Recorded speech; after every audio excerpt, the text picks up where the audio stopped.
चिंता संतानहन्तारो यत्पादाम्बुजरेणव स्वीयानान्तान्निजाचार्यान् प्रणमामि मुहुर्मुहुः यदनुग्रहतो जन्तुः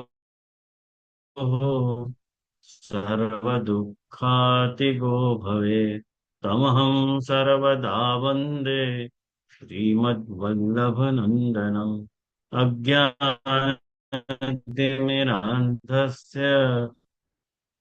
ज्ञानाञ्जनशलाकया चक्षुरुन्मीलितं येन तस्मै श्रीगुरवे नमः। नमामि हृदयधिशायिनं लक्ष्मीसहस्रलीलाभिः सेव्यमानं कलानिधिम् चतुर्भिश्च चतुर्भिश्च चतुर्भिश्च त्रिभिस्तथा षड्भिर्विराजते योऽसौ पञ्चधा हृदये मम। आचार्यवाच प्रणमामि काश्यनिबन्धसुबोधिनि स्थायितराश्रयास्ता मत्स्वान्तागत्य कृपापुदास्ता मदीयवाचां रचयन् त्वलं कृतं धर्मप्रचितकैतवोऽत्र परमो विमत्सराणां सताम् वेद्यं वास्तवमत्र वस्तु शिवदं तापत्रयोन्मूलनम् श्रीमद्भागवते महामुनिकृते किमु वा परैरीश्वरः सद्यो हृदि अवरुध्यते अत्र पृथिवीः शुश्रूषुभिस्तत्क्षणात् निगमकल्पतरोर्गलितं फलं शुकमुखात् अमृतद्रवसंयुतं पिबत भागवत रसमालयम्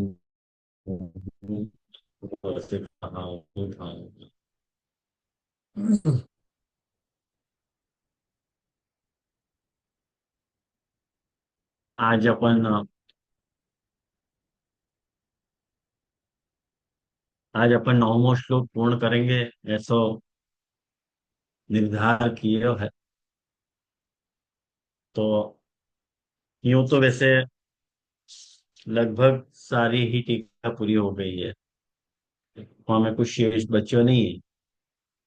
फिर भी 303 नंबर के पेज के ऊपर, पेज नंबर 303 मूल सुबोधनी जी, वह पेज पे जो 2 नंबर लिख रहे हो अत्रेदम विचार रहते, वह में यूं कहें कि इदम स्वतंत्रम श्रीमद प्रभु चरण कृतम क्वचित पुस्तकेषु श्री सुबोधिन्य अंतश्लिष्टम दृश्यते।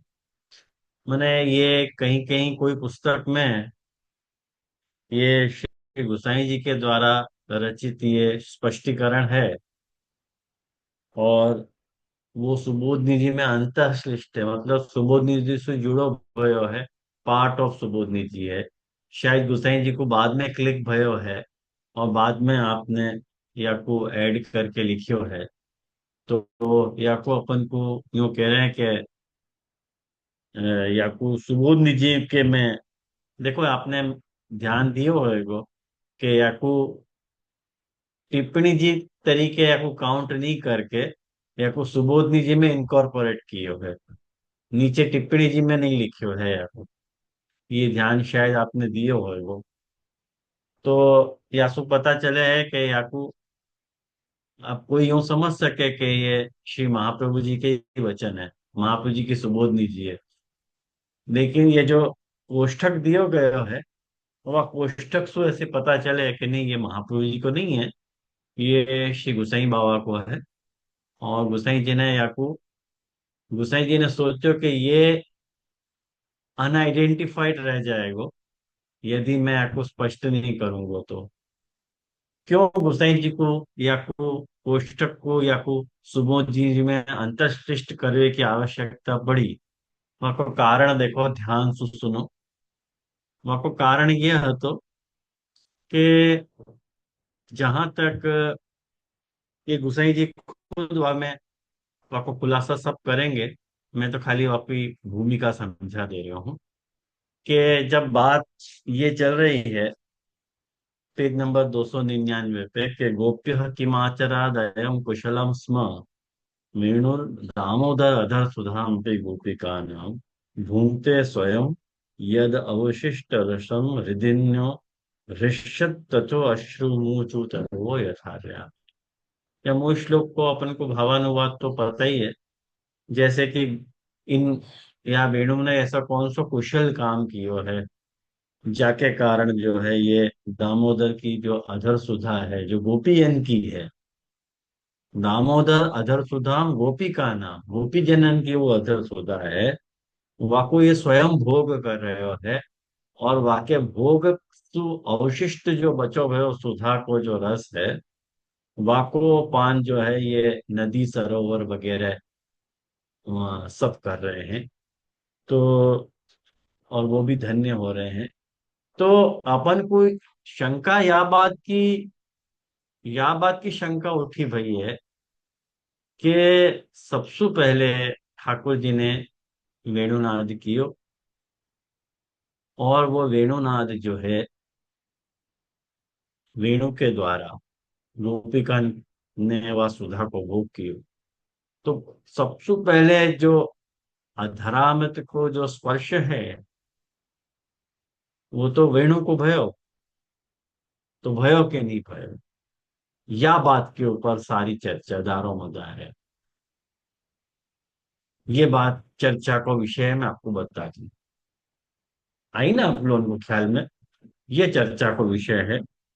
वो खुद ही गोसाई जी आपको उपपन्न कर रहे हैं। वो आपको खुलासा कर रहे हैं 303 नंबर के पेज के ऊपर नीचे से छठी पंक्ति अत्रेदम विचार्य थे। यहाँ पे यह बात को विचार कियो जा रहे हो है। क्या बात को विचार कियो जा रहे हो है। यहाँ बात को विचार किए जा रहे हो है कि पूर्वम रंध्रान वेणोः अधर सुधया पूरयन गोप वृंदैः। देखो रंध्रान वेणु अधर सुधया ये पांचवें श्लोक में ये बात आई थी कि रंध्रान वेणोः रंध्र मतलब छिद्र छिद्रन को वेणु छिद्रन में वेणु की अधर सुधा को पूरित करते हुए भरते हुए वो पास ऑन भई है गोपी जनन को। ये बात पहले ही कहे गए।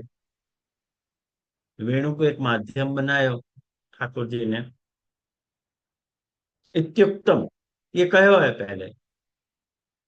अब तस्य रंध्रा एवं मुख रूपा। श्री गुसाई जी प्रभु चरण क्या आज्ञा करें ध्यान सु पंक्ति को देखो कि रंध्रा मतलब जो छिद्र हैं वेणु के। आपने वेणु को देखी होगी कि जो वेणु में जो यहाँ छिद्र रह रहे हैं एक छिद्र यहाँ और छह यहाँ यहाँ पे बराबर। तो छह यहाँ और एक वहां तो वो जो छिद्र हैं गोसाई जी कह रहे हैं वो मुख रूप हैं। छिद्रा मुख रूपा इति तत्र पूरिता चेत। और वहां यदि गोसाई जी ने ठाकुर जी ने यदि आपको पूरित कियो अधर सुधासु आपको पूरित कियो है तो सा सा मतलब सुधा। हाँ सा का अर्थ क्या लेना स्त्रीलिंग है ना। तो सा मतलब वो जो सुधा है तद अनायासेनैव प्रभुकारिता एव तद भोगो भवति। मने वो अनायास ही वेणु जो है अधर सुधा को भोग करे है। अतः स्वयं भुंक्त यानी ये स्वयं भुंक्त इत्यपि इति अनुपपन्नम यद्यपि ये बात उपपन्न नहीं हो रही है। स्वयं भोग करे है ये बात उपपन्न नहीं हो रही है। या पंक्ति को कौन समझो।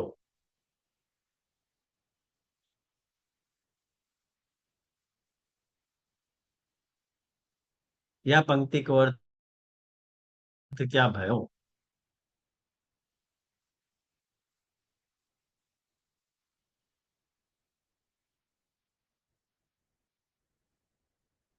कोई। जीना, चल बोल।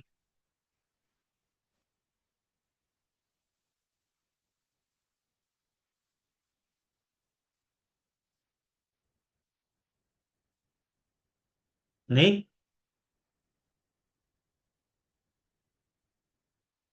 कोई बताएगा या पंक्ति को अर्थ। उमंग। हाँ जी जी, आपको लगे यहाँ पर मेन बात वो अनायास वाली दिख रही है, जो गुसाई जी श्लोक भी कोट कर रहे हैं, वहां में वो बात आई कि उनको साधन बनाए थे। और बाकी बाद अभी जो कह रहे हैं वहां में भी कह रहे हैं कि स्वयं भोग करे हैं, क्योंकि भोग करने के लिए वो इच्छा कर्म ज्ञान इच्छा प्रयत्न वाली बात शायद आ रही है, उन्होंने में नहीं है। और यानी ये प्रभु जब भी उनको एक माध्यम बना के यूज कर रहे हैं, तो अनायास वाको पान हो रहा है, स्वयं वो पान कर रही है, वो बात नहीं आती। बढ़िया। राइट। ध्यान से देखो, सुनो कि ये जो बात कह रहे हैं ना कि गोप्य किमाचराद किमाचरद अयम कुशलम स्म वेणु दामोदर अधर सुधामपि गोपिका नाम भूंगते स्वयं। ये जो स्वयं भूंगते, ये जो शब्द गोपिकाएं बोल रही हैं, ये बात उपपन्न नहीं हो रही है, ऐसा श्री गोसाई जी कहना चाह रहे हैं। क्यों ऐसा कहना चाह रहे हैं? वह का कारण ये बता रहे हैं कि रंध्रा एव मुख रूपा इति तत्र पूरिता चेत सद सा तद अनायासेन एव प्रभु कार्यता। अरे भाई, प्रभु ने वाको भोग कियो, वाको ऐसे लायक बनायो है वेणु को। वेणु ने स्वयं वाको भोग नहीं कियो है। आई बात समझ में? अनायास ही, बिना कोई परिश्रम के, बिना कोई आयास के, वह वेणु की जो, वेणु में जो सुधा है, वह को भोग वेणु को भयो।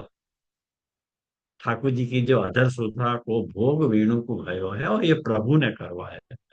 या लिए स्वयं भूमता, ये जो कहो इति अनुपपन्नम, ये बात उपपन्न नहीं हो रही है, मतलब लॉजिकली ये बात प्रूव नहीं हो रही है।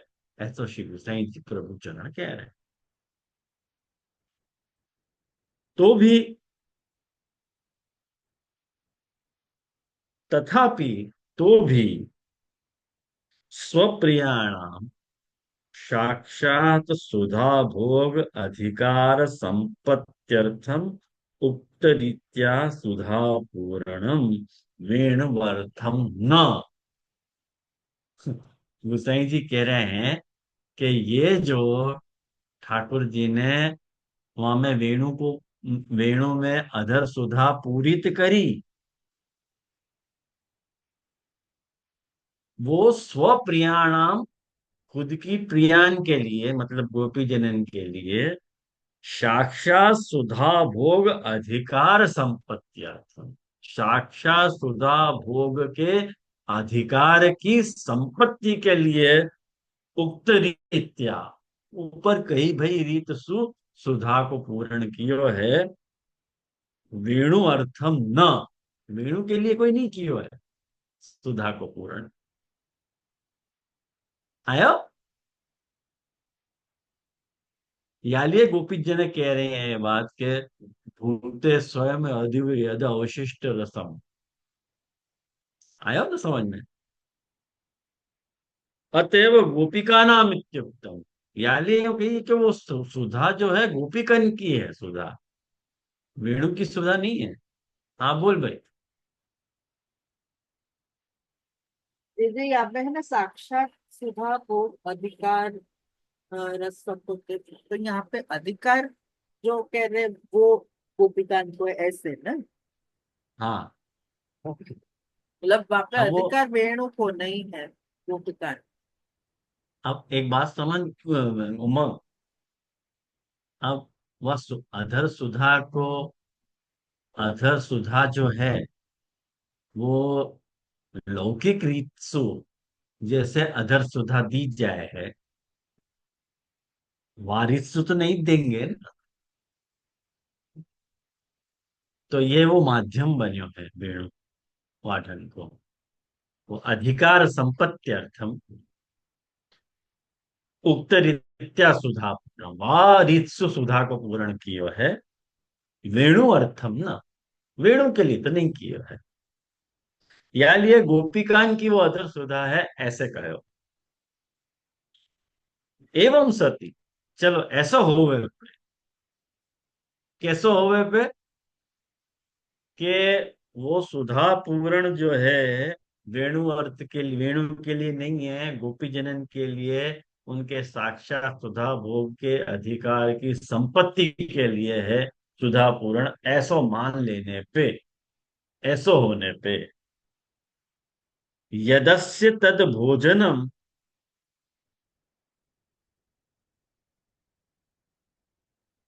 यदस्य तद भोजनम तत् स्वतः एव इति सुष्ठु उक्तम स्वयं भूमता।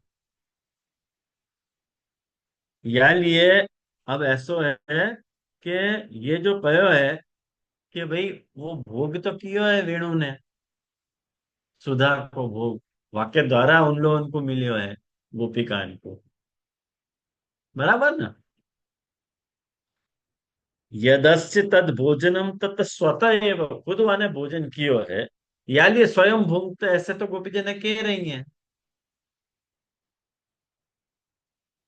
तो याको मतलब ये भयो गोसाई जी वो शंका उठाना चाह रहे हैं या बात सु कि ननु एतद् भुक्त अवशिष्टस्यैव रसस्य पानम प्रभु प्रियाणाम अपनी आप्यायति। लिए गोपी जन जो हैं वेणु की जूठन को, जूठन वाली सुधा को भोग गोपी जन कर रही है, उच्छिष्ट। सबसे पहलो भोग कौन कियो, वेणु ने कियो। और वो बच्चों में जो उच्छिष्ट है वो गोपी जनन ने कियो। ऐसा क्यों कह रहे हो भाई आप, ऐसा कहने का प्रयोजन क्या। तो कह रहे हैं रंध्र संबंधस्य प्राथमिकत्वात्। भाई वो रंध्र को संबंध प्रथम भयो के नहीं, ठाकुर जी की अधर सुधा को संबंध सर्वप्रथम कौन को भयो, रंध्र को भयो। और किंचित कालम अभोजने हेतुत्वभावात् इति चेत, अत्र एवं प्रतिभाति। अब गोसाई जी क्या कह रहे हैं, अब एक बात समझो कि जब तक मुख द्वारा श्री गोपीजन साक्षात सुधा को भोग नहीं करें, तब तक जो है किंचित कालम अभोजन, तब तक, तब तक जो है वेणु को भोग नहीं करे। ऐसो, ऐसो तो हमको समझ में नहीं आ रहा। तुम यूं कहना चाह रहे हो, हम तो यूं कह रहे हैं कि सबसे पहले वेणु ने भोग कियो सुधा को और फिर गोपी जनन को दियो। अपन सिद्धांति यूं कहना चाह रहे हैं कि जब तक सुधा को भोग गोपी जनन ने नहीं कियो, तब तक वेणु ने भी नहीं कियो। तो कह रहे हैं कि या में हेतु अभाव है, या में कोई कारण नहीं है, अपने मन से तुम बोल रहे हो गुसाई जी, पूर्व पक्षी कह रहे हो, हाँ? अत्र हेतु अभाव इति चेत, ऐसा होने पे अत्र एवं प्रतिभाति। मुझको लगे मैंने शंका को स्वरूप समझाया। क्या शंका है, कौन को आई शंका समझ में।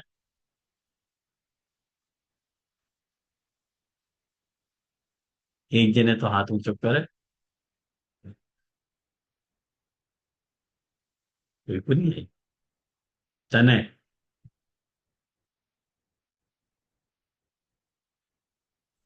नहीं, ये इतना क्लियर नहीं भेजे मेरे को। नहीं भाई। नहीं हाँ भाई। बोल, बोल गोविंद बोल। हाँ, गोविंद तो बोल रहे तुम, हाँ क्या जी, बात है। दंडवत प्रणाम। जैसे जैसे यहाँ पे पहले ये कह जा रहे हैं कि वेणु से पूरित होते हुए जो सुधा रस आ रहे हैं वो उनकी जूठन कहला रहे हैं।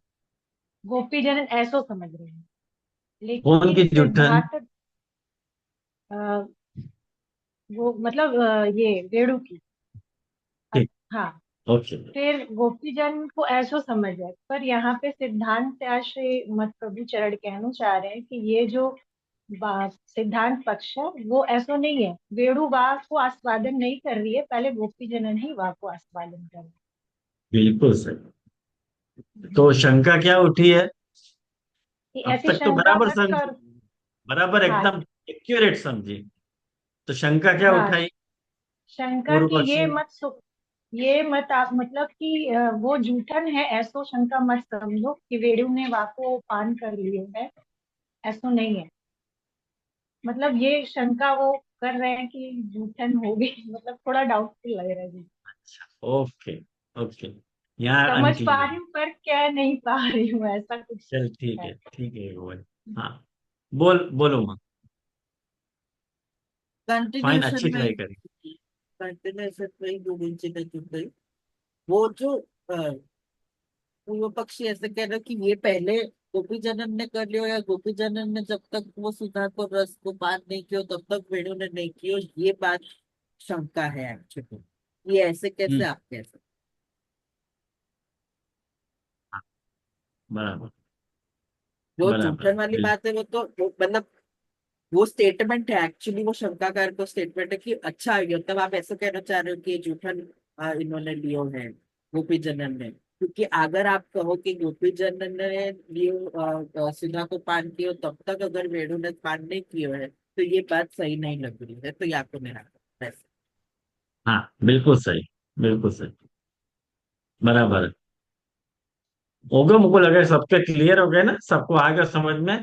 मैं फिर से एक बार, पुनः एक बार रिपीट करूं कि अपन देखो, मूल पंक्ति से जाएंगे, गोसाई जी की मूल पंक्ति से अपन अर्थ को निर्धारण करें कि ननु एतद भुक्त अवशिष्टस्यैव रसस्य पानम प्रभु प्रियाणाम अपि आप्यायति। सामने वाला शंका ये उठा रहा है कि एतद भुक्त मतलब वेणु के द्वारा भुक्त जो सुधा है, वासु अवशिष्ट रसस्य, वासु बचो भयो जो रस है, वाको पान प्रभु की प्रियान को भी भयो है। क्यों? कारण कि रंध्र संबंध से प्राथमिक। कहेंगे रंध्रसु सुधा को संबंध प्राथमिक है, और यदि सुधा को संबंध रंध्रसु प्राथमिक है तो ऐसो मानने को कोई हेतु नहीं है कि जब तक गोपी जन ने वह सुधा को मुख द्वारा वह को भोग नहीं कर ले तब तक वेणु भोग करे ही नहीं। ऐसे कोई मानने को किंचित कालम अभोजने हेतु अभावात। वे जब तक वो अभोजन है, देखो अ निकल रहे हो हमें, म को पैर नहीं टूटो है ना, किंचित कालम, तो पैर नहीं टूटो तो हमें सु अ निकल सके, तो किंचित कालम अभोजन है, जब तब तक जो है वेणु ने वहां को भोग नहीं किया है, ऐसा मानने को कोई हेतु नहीं है हमारे पास। यानी हम यो कहना चाह रहे हैं कि प्रभु की प्रिया ने अवशिष्ट रस को ही भोग किया है। या के बारे में आपको क्या कहना? गुसाई जी से ये प्रश्न पूछो जा। गुसाई जी कह रहे हैं एवं प्रतिभाति, मोको ऐसे लग रहा है, अत्र एवं प्रतिभाति, मोको ऐसे लग रहा है। कैसे लग रहा है? तो कह रहे हैं अत्रत्यम सर्वम अलौकिकम। भाई यहाँ सब कुछ तुम है ना, ये सारी जो क्रिया है वो आपको लौकिक दृष्टि से कंपेयर करके समझना चाह रहे हो। सबसे पहले यह बात को समझने को प्रयास करो कि अत्रत्यम सर्वम अलौकिकम, ये सब कुछ यहाँ अलौकिक है। अतः लौकिक युक्त्या, लौकिक युक्ति के द्वारा निर्णय तुम, निर्णय के लिए न उचितम, भाई ये बात उचित नहीं है। लौकिक रीति से तुम या तथ्य को निर्णय करो कि भाई आने वाकी जूठन खाई वाने या की जूठन खाई, ये सब तुम लौकिक रीति से सब देख रहे हो। ये लौकिक रीति से यहाँ पे निर्णय मत करो भैया। अन्यथा यदि ऐसा नहीं मानोगे तो सरह सरीन महिद्रेशु, नदी पर्वत सरोवर में कृतम वेणु पूजितम, जो ठाकुर जी ने वेणु बजाई यहाँ, तो ब्रजस्थिता स्वामिन्य, ब्रज में स्थित जो स्वामिनी जी यहाँ हैं, एव कथम शृणुयु न अन्य, उनने ही क्यों केवल सुनो, अन्य ने क्यों नहीं सुनो, ये तो बताओ। जब वेणुनाद भयो है तो सभी सुनेंगे ना। ऐसा हो सके कि एक नाद प्रकट होवे और अमुक वर्ग ही वाको सुन पावे?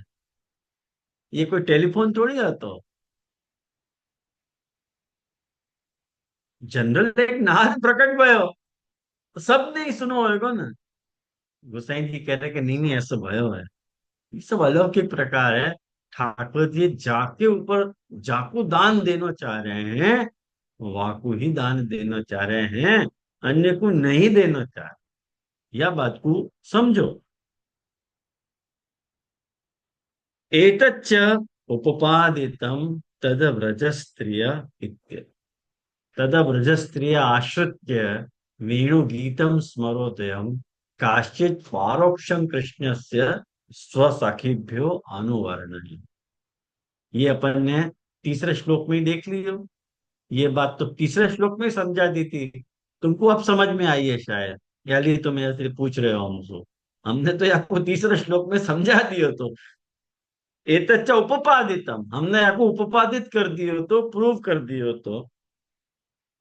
तो एवं सती ऐसा हुए पे भगवद इच्छाया बलिष्ठत्व, भगवद इच्छा बलिष्ठ है हमें, भगवद इच्छा कारण है क्या ना। तो प्रयोजनस्य अति गुरुत्वाच्च, या लिए प्रयोजन भी अति गंभीर है। गुरु मतलब गंभीर है। या लिए आदौ शुरुआत में व्रजदेवी कर्ण हृदयेषु एव सा प्रविष्टा, या लिए व्रजदेवियन के श्री कर्ण में ही वो सुधा प्रविष्ट भई है। सिद्ध तो करो महाराज, बोल तो दिया आपने, सिद्ध करो तो मालूम पड़ा। अब गोसाई जी देखो क्या कैसे सिद्ध करें। गोसाई जी भयंकर वकील है गोपी जनन के। हमेशा गोसाई जी कोट पहन के तैयार ही रहे गोपी जनन के। आओ मैं लड़ने तैयार, गोपी जनन को कुछ मत दो। अपरंच बाबू समझा रहे थे, ये गुसाई जी की वाक चातुरी है यहाँ में देखो कितनी बढ़िया। अपरंच यथा उच्छ्वास दशायाम, जब अपन कोई उच्छ्वास श्वास लें, अस्य पतितम, अस्य मतलब ये जो सुधा है वो पतितम गिरी। कैसे गिरी?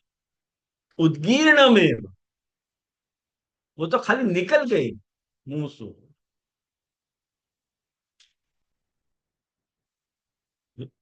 उद्गीर्णमेव वस्तु भवती न निगीर्णम, भाई निगली नहीं है उन लोगों ने, उच्छ्वास छोड़ दी गई है। वेणु के ठाकुर जी ने जो वेणु को पूजन कियो, और वो पूजन के द्वारा जो सुधा को पूरित कियो वेणु में, वो वेणु सु उद्गीर्ण हो गई। वेणु ने आपको निगलियो नहीं, वो तो माध्यम है तो खाली। तथा वैसे भगवता, भगवान ने व्यवहित देशस्थ स्वप्रिया कर्ण हृदय पूरणैक चित्तेन, ठाकुर जी ने वह सुधा को ऐसे हिदायत दे रखी थी कि वो सुधा जो है व्यवहित देशस्थ, जहाँ देश में वह सुधा को, जहाँ जगह वह सुधा को जानो हो तो व्यवहित हो, व्यवहित देशस्य, देशस्थ स्वप्रिया कर्ण, स्वप्रिया के कर्ण, और हृदय पूर्णैक चित्तेन, ख्याल में आया ना? तो कर्ण और हृदय में वह को पूरित करने के लिए एक चित्त सु भगवान ने एक चित्तेन निजस्य अंबुज आविर्भाव, खुद के खुद के मुख कमल में सु आविर्भाव उच्छ्वास हो, वो जो आविर्भाव, जो उच्छ्वास को आविर्भाव की, उच्छ्वास वो सुधा आदि, और नाद ब्रह्म आविर्भाव, आविर्भाव हेतु तादृशा कृतो यो मार्गत्वेन प्रसंग तो रंध्रेशु आय, वो वो सुधा जो थी वो रंध्र में आई, और तत्र च सुधाम पूरिताम अभिष्ट देशे अनयद, अतो न ताम इतरो भोक्तुम शक्त, और वह वेणु के माध्यम से वो सुधा गोपीजन के कर्ण में प्रविष्ट भई, और कर्ण के द्वारा उनके हृदय में प्रविष्ट भई। यानी वो सुधा को भोग गोपी जनन के अलावा और कोई नहीं कर सके। ये, हाँ बोलो भाई।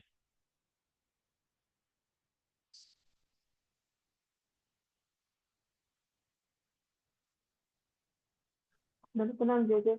हाँ पिछली क्लास में ये तो कि बेनू द्वारा वृक्ष को, लता पता सबको, सुधा को बेनिफिट, सॉरी क्षमा चाहती दीजिए, मिलो, वेणु के द्वारा वृक्ष को भी और सबन को मिला।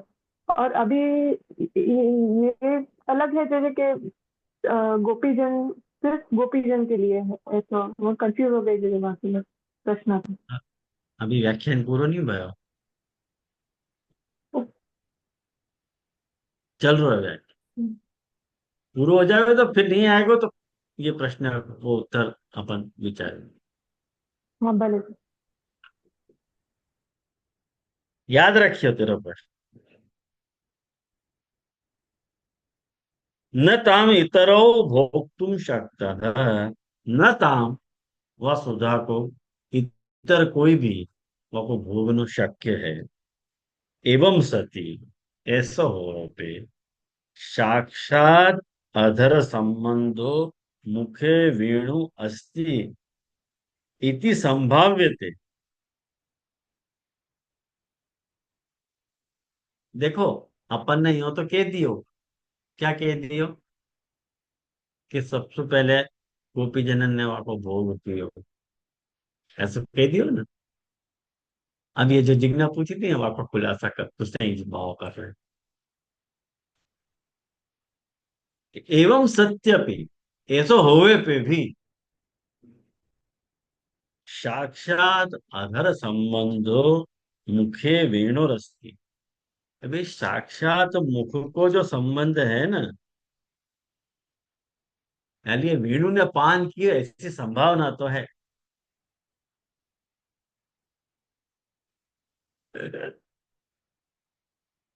तत्पानम वेणुत्वेन निश्चयोपि अतो अस्य तत्पूर्व, यानी निश्चय होगा के आने वाको भोग तो कियो है। व्रज देवी नाम तु उक्त रीत्या साक्षात भोग, तस्मान्न एतद अवशिष्टम रसस्य अन्यथा हृदिन्नी आदिषु यथा अवशिष्ट रसपान मुक्तम तथा अत्रापि वदेयु न तो गोपिका नाम इति पदेन तासामेव अत्र स्वत्वम वदेयु। क्या कह रहे हैं?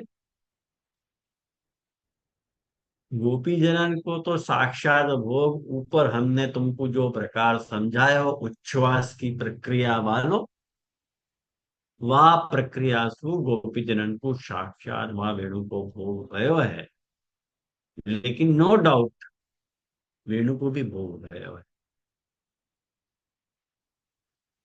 अब कैसे कौन से तरीका से भयो, ये छेली पंक्ति में गुसाई जी आपको खुलासा कर देंगे। लेकिन गुसाई जी यूं कहना चाह रहे हैं कि ब्रजदेवी नाम तो उक्त रीत्या साक्षात तत्व होगा। ब्रज देवी को तो वही तरह से हमने जैसे बताया वही तरह से साक्षात हो गए।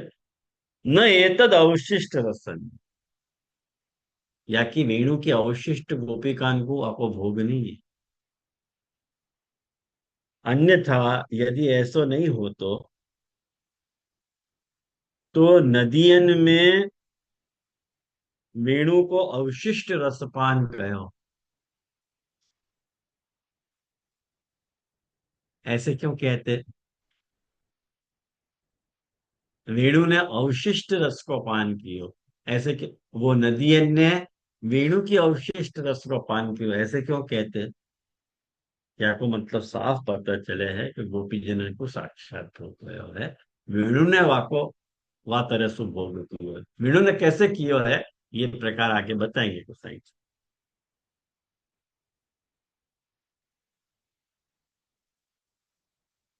अपरंच, अपरंच दूसरी बात क्या बता रहे हैं कि वेणो हो स्वातंत्रेण, कहाँ गई वेणु, हाँ, सुधा भोगो भगवतो मनीषित। भाई स्वतंत्रता सु वेणु सुधा को भोग करे, ऐसी भगवान की मनीषा है।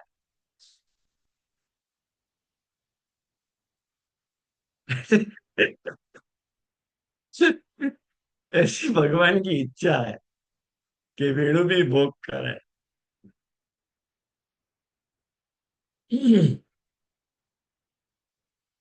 अन्यथा यदि ऐसी इच्छा नहीं होती,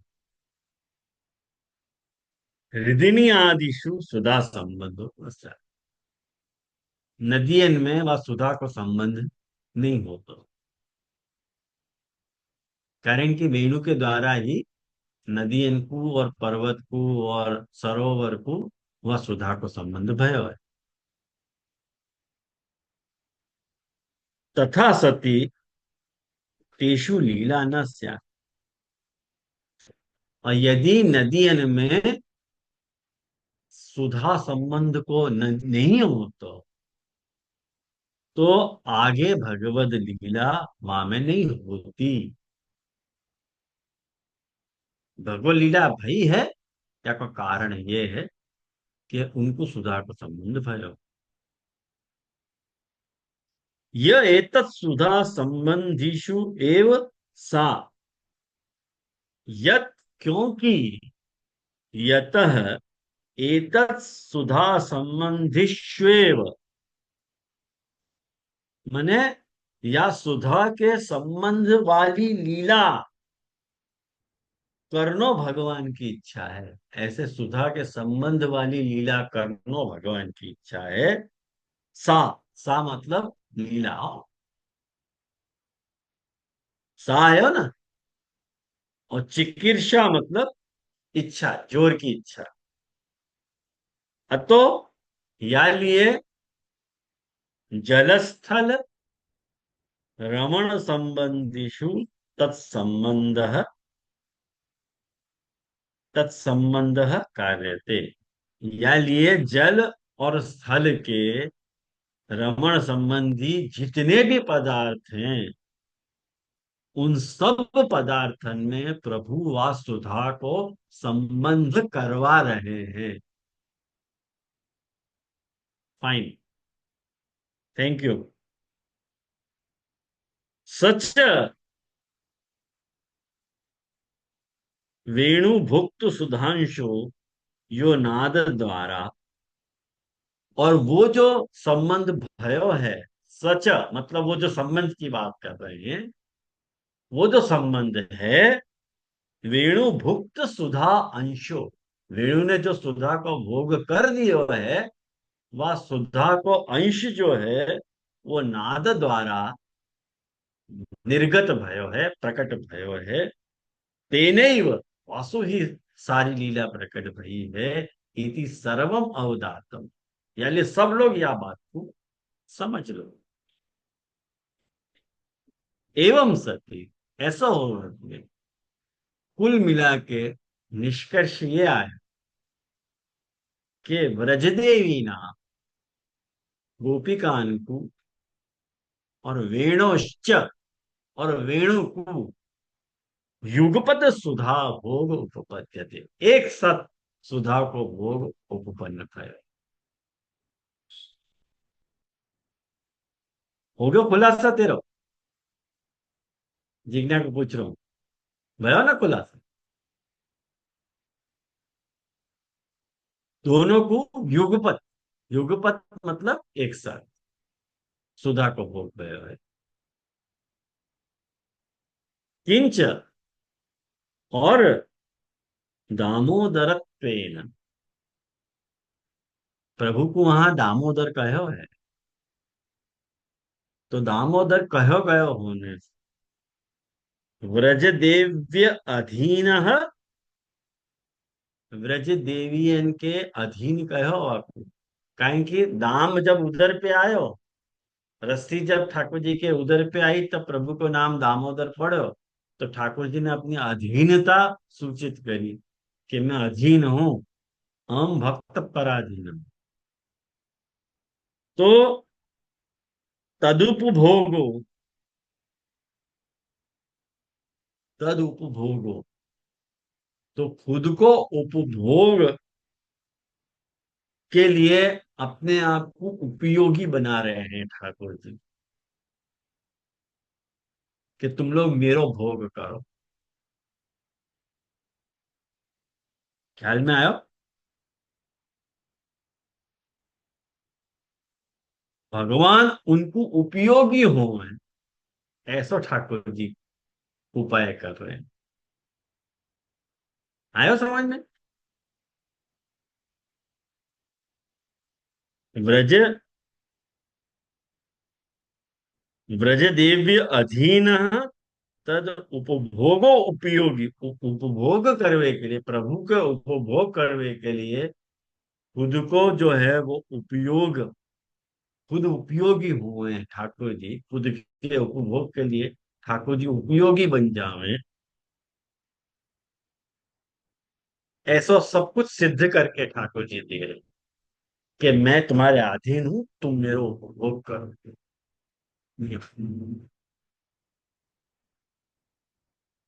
सर्वम वशः संपादन, मैं तुम्हारे वश हूं, अपने वश को संपादन प्रभु कर रहे हैं।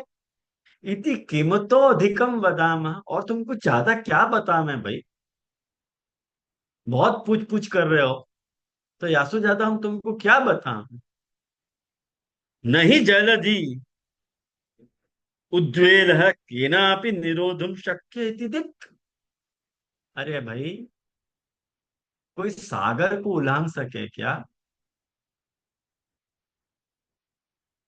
नहीं, जलधि मतलब सागर, उद्वेल मतलब आपको उल्लंघन, पल्ली पार करना। जलधि उद्वेल केनापि निरोधम शक्य है, वहां को उद्वेल करना कोई सु भी पॉसिबल है समुद्र को? नहीं, पॉसिबल ही नहीं है। यानी हमने तुमको ये खाली दिशा मात्र बताई है, बाकी भगवत लीला को कोई पार नहीं पा सके। भगवत लीला कब क्या खेले है, कैसे प्रकट हुए है, वहां को कोई जान नहीं पावे। कहते हमने तो तुमको खाली दिशा बताई। इदम वेणु वादन, ये जो वेणु को वादन है, रंध्रान वीणायो, रंध्रान वेणो अधर सुधया इति वाक्य न, रंध्रान वेणु अधर सुधया पूरयन गोप वृंदई, वो जो श्लोक आयो तो पांचवो, वहां में इति वाक्य न, वह वाक्य सु यदुक्तम इति जानी, ख्याल में आया? ये हम जाने हैं कि वामे जैसो प्रकार है, तो वो हमने तुमको यहाँ प्रकट करके तुमको समझायो। ये बात हम तुमको कहना चाह रहे हैं। यतो अन्यदपि गवम गवाम आवाहने अनुचरै अनुवर्णित वीर्य इत्यत्र गा गोपकै अनुवनम नयतो दुदार वेणु स्वनैः कल्पदैः तनुभृस्व सख्यः अस्पंदनम गतिमताम पुलकस्तरुणाम निर्योग पाशकृतयोः लक्षणम। ये जो 19वां श्लोक है, यह 19वें श्लोक में नद्यस्तदा इत्यादिषु च लतादीनांच एतत् कार्यम उच्यते। या वेणु को कार्य तुमको बताएंगे आगे जाकर के। ये वेणु ने क्या कार्य किया है वो तुमको आगे जाके बताएंगे हम लोग। मैंने गाय को बुलावे में, ये जो अनुचरे वाले श्लोक में, और गा गोप कई इत्यादि श्लोक में, और नद्यस्तदा इत्यादि श्लोक में सुधा को कार्य कहो गयो है। ये सुधा ने क्या कार्य किया है वाकु वहां कहो गयो है। तेन आदो एव, यानी शुरुआत में, अत्र यहाँ अधिकार संपत्त्यर्थम, अधिकार की संपत्ति के लिए, वेणु रंध्रेशु, वेणु के रंध्रन में, यत सुधा पूरणम, जो सुधा को पूर्ण बतायो, तत्सामयिक एवं इदम उच्चत, वह समय की ही बात हम तुमको समझा रहे हैं। इति ज्ञापनाय अपि, ये बतावे के लिए, गोपिका नाम इति इत्युक्तम, गोपिका नाम ये बताया। तो ये पूरा 9वां श्लोक अपन ने देख लियो, प्रभु कृपा से कंप्लीट हो गया। अब ये के बाद अपन अगले गुरुवार जो है वो 10वां श्लोक देखेंगे। वैसे अभी भी गुसाई जी को जी नहीं भर रहा है, ये तुमको मैं बता दूं।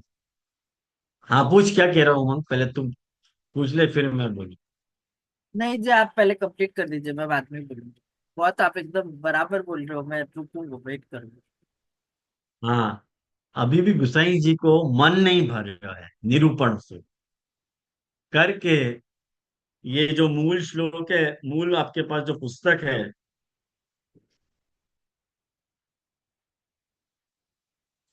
हाँ, एक मिनट, हाँ, मूल पुस्तक आप लोगों के पास है तो 585 पेज निकालो। 585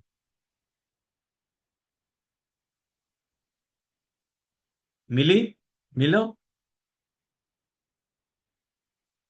पृष्ठ नंबर 585,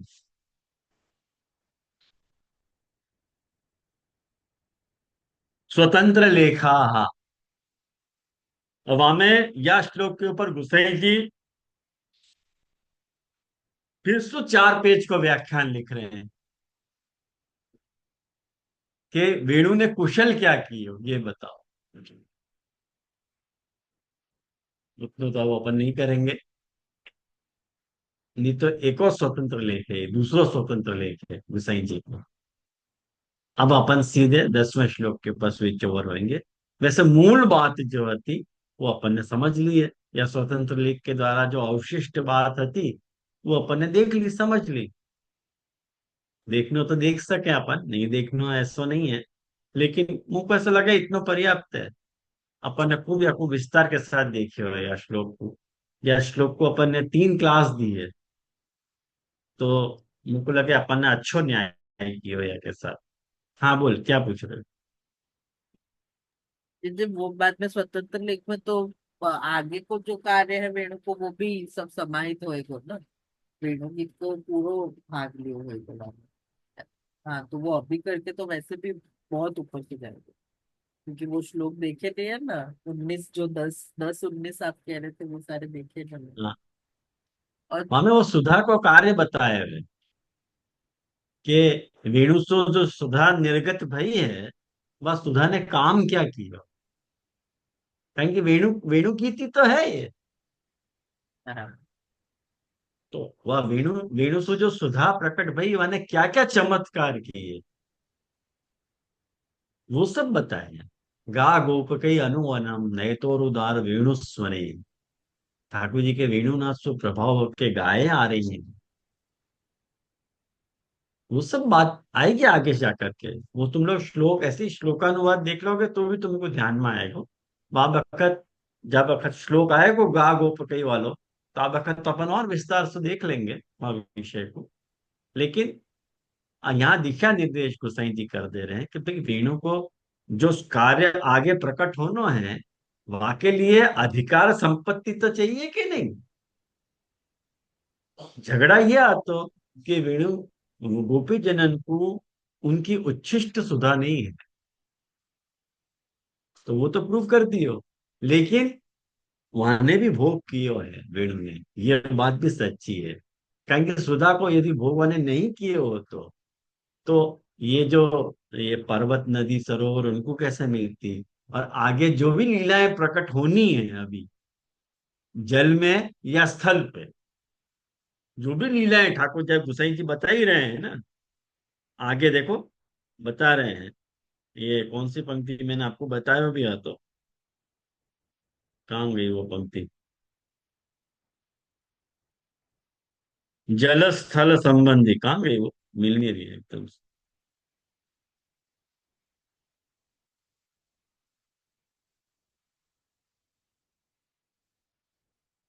हाँ ठीक है, वो तो मिल जाएगी।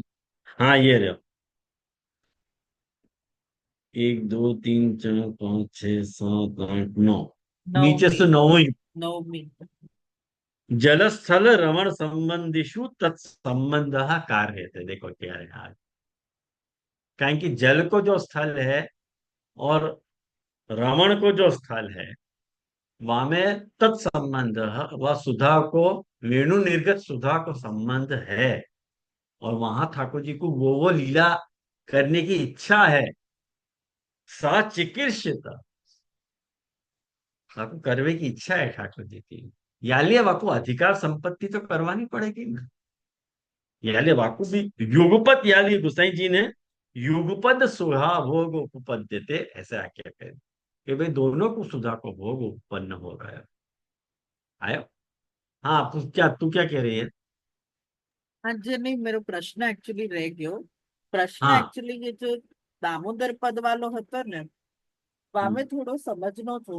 एक सिर्फ शॉर्ट हम्म, में आप बता पाएंगे कि यहाँ पे कहना चाह रहे हैं कि दामोदर पद यानी यूज किया है क्योंकि प्रभु स्वयं, जैसे दामोदर लीला में आपने ही उपाय कही थी कि भाई मोको नहीं, भक्ताधीन हो गए थे उनके ब्रज भक्तन के रस्सी बांधवे से। और यहाँ पे जो बात आ रही है कि भाई अपनो उपभोग करने को उपाय उपयोग, अपनो ही उपयोग बता रहे हैं। तो ये जो उपयोग हम्म। है, ये बात कैसे समझनी यहाँ में, ये कॉन्टेक्स्ट में। दामोदर लीला को तो ठीक है, यहाँ को कॉन्टेक्स्ट क्या हो। निरोध की सिद्धि के लिए उनको उपयोग, निरोध की सिद्धि के लिए भगवान अपनो उपयोग बता रहे हैं। मुंह को कैसे यूज करोगे तुम ठाकुर जी निरोध की के लिए लीला को। हाँ। मतलब या वेणुनाद सु आप ऐसे समझाना चाह रहे हैं। हाँ, कारण कि मैं तुमको निरुद्ध करना चाह रहा हूं, तो मैं खुद ही वहां में पार्टी बन रहा हूँ तुम्हारे निरोध में। कोई थर्ड पार्टी नहीं। कोई थर्ड पार्टी नहीं, कारण कि साधन तो है ही नहीं ना, साधन को तो निरोध कर लिया आपने। हाँ वो तो बात सही है। साधन तो निरुद्ध हो गया है। अब प्रमेय, प्रमेय प्रकरण है, तो प्रमेय प्रकरण में अब प्रमेय से कनेक्ट करेगा तो ये बात आएगी ना तुमको समझ में। तो ठाकुर जी खुद वहां पे निरुद्ध कर रहे हैं, तो खुद को उपयोग भयो क्या नहीं। कहेंगे प्रमेय प्रकरण की समाप्ति है, तो वो फल बता, धर्मी की बात बतानी पड़ेगी ना, धर्मी को रोल। ये बात आ रही है। वो प्रकरण को कॉन्टेक्स्ट ध्यान में रखेगा ना, तो पंक्ति बैठ जाएगी।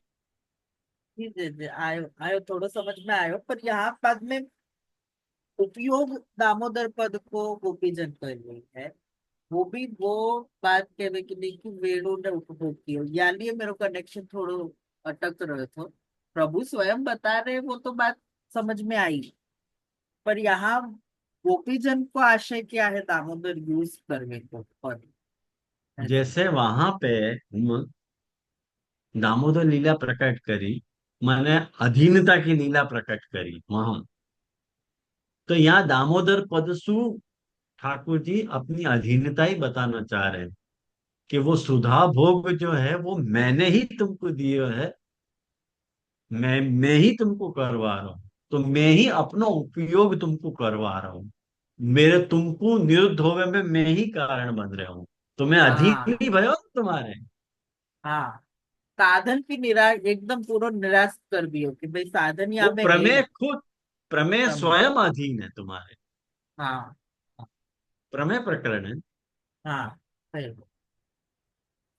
तो खुद ने खुद खुद खुद निरुद्ध कर रहे हैं ना। प्रमेय को भी निरोध है, प्रमाण को भी निरोध है। प्रमाण को तो सब निरोध कर लिया, अब खुद को निरोध करना है। तो जब तक आप अधीन ही नहीं होंगे, निरुद्ध होएगा कैसे सामने वाले? पहले खुद झुके हैं, फिर बाकी झुकाया। जासूस, जासूस स्नेह करना है ना, वहां के लिए अपने को थोड़ा नरम होना पड़े। ये मदन मोहन को स्वरूप ऐसा ही है। मैं आज तो नहीं बताऊंगा, लेकिन बताऊंगा तुम लोगों को। बड़ा मीठो मदन मोहन स्वाद, बहुत मीठो अर्थ है मदन मोहन। अपन ने वो वादिन वो लीला देखी थी ना, वो वार्ता देखी थी ना, हमें देख मदन मोहन के स्वरूप की बात आई थी, ठाकुर साईं जी ने बताई थी। वो क्या कॉन्टेक्स्ट में है मैं समझाऊंगा। ओके। तो आज अपन सोच रहे हैं यहाँ रखें, अगली बार अपन 10वें श्लोक पे जाएंगे। ठाकुर जी की कृपा सो, महाप्रभु जी की कृपा सो, एक एक बात अपन सीढ़ी चढ़ रहे हैं, और बराबर एग्जैक्टली अर्धो हो गयो अपना वेणु। लेकिन मुझको ऐसा लग रहा है कि अपन कोई उतावल नहीं कर रहे हैं, शांति से ही देख रहे हैं। और ये स्पीड बराबर है, मुझको लगा कि असली ज्यादा स्पीड में जाना तो आश्रय को पद करें यहाँ। दृढ़ इन चरणन केरो भरोसो, दृढ़ इन चरणन के श्रीवल्लभ नख चंद्र छटा बिन, सब जुग माज अंधेरो भरोसो, गणिन चरणन के साधन और नहीं आकड़ीने, जासो होय निवेरो, सूर कहा कहे विविधयाधरो, बिना मूल को चेरो भरोसो, इन चरणन के